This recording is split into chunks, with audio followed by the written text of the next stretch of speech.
राजस्थान के सरहदी जिले बीकानेर, फलौदी, जैसलमेर और बाड़मेर में राष्ट्रीय सुरक्षा के नाम पर सिर्फ मुस्लिम इबादतगाहों को निशाना बनाना नाइंसाफी है। एआईएमआईएम अध्यक्ष बैरिस्टर असदुद्दीन ओवैसी ने इन कार्यवाहियों को टारगेटेड डेमोलिशन बताते हुए गंभीर चिंता जताई है।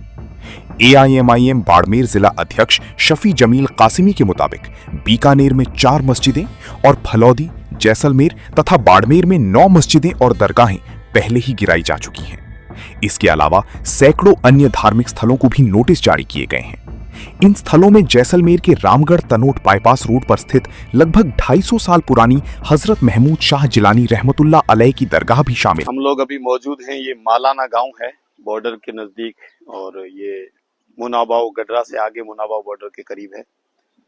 यहाँ ये हमारे पीछे जो आपको दिख रहे हैं खंडर, ये मस्जिद है जो प्रशासन ने 18 तारीख को शहीद कर दी है।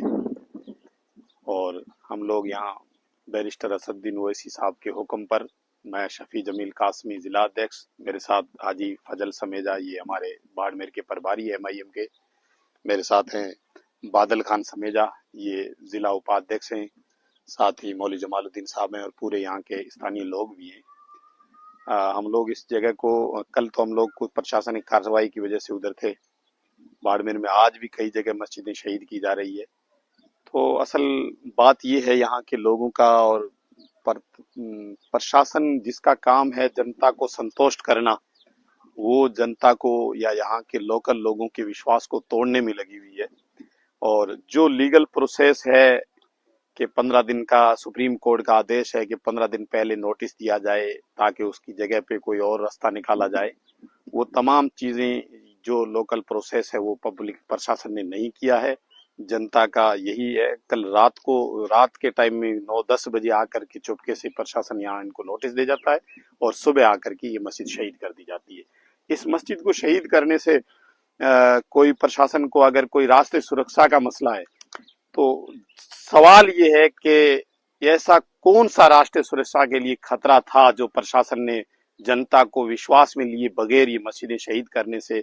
और अगर कोई राष्ट्रीय सुरक्षा के लिए यहाँ इस इलाके में कोई खतरा है, तो हम एमआईएम के लोग आपसे, प्रशासन से, आपके माध्यम से मुतालबा करते हैं कि हमें बताया जाए। हम प्रशासन का साथ देने के लिए यहाँ का एक एक बच्चा तैयार है, लेकिन राष्ट्रीय सुरक्षा के नाम पर यहाँ के मुसलमानों को, अल्पसंख्यकों को प्रताड़ित करना, ये गलत बात है।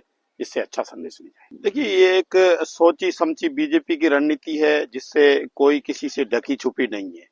लेकिन जहां तक राष्ट्रीय सुरक्षा का मसला है, हम लोग भी इसमें, सारे समाज उसको सहयोग करने के लिए तैयार हैं।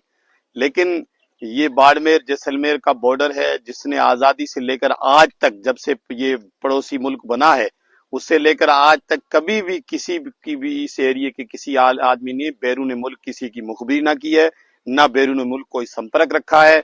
यहाँ की गंगा जमनी तहजीब को, यहाँ के आपसी भाईचारे को यहाँ के लोगों ने फॉलो किया है। यही प्रशासन को और बीजेपी के लिए सबसे बड़ा खतरा लग रहा है।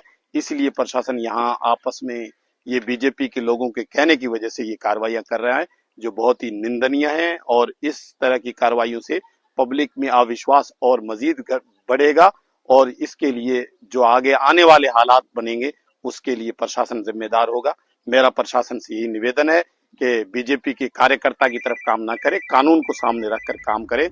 पब्लिक यहाँ की प्रशासन का साथ देने के लिए तैयार है, हर वक्त तैयार रही। इन कार्यवाहियों को राष्ट्रीय सुरक्षा के नाम पर सही ठहराया जा रहा है।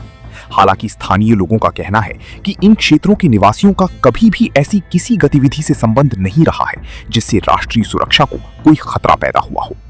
अब सवाल ये है कि कार्रवाई सिर्फ मुस्लिम इबादतगाहों पर ही क्यों की जा रही है? कानून सबके लिए बराबर होना चाहिए। किसी एक समुदाय की इबादतगाहों को चुनकर उन पर कार्रवाई नहीं की जानी चाहिए। वहीं इस पूरे मामले को लेकर एआईएमआईएम के राष्ट्रीय अध्यक्ष बैरिस्टर असदुद्दीन ओवैसी ने केंद्रीय गृह मंत्री अमित शाह से राजस्थान की सरहदी जिलों में मस्जिदों, दरगाहों और अन्य मुस्लिम इबादतगाहों के खिलाफ जारी कार्रवाई को फौरन रोकने की मांग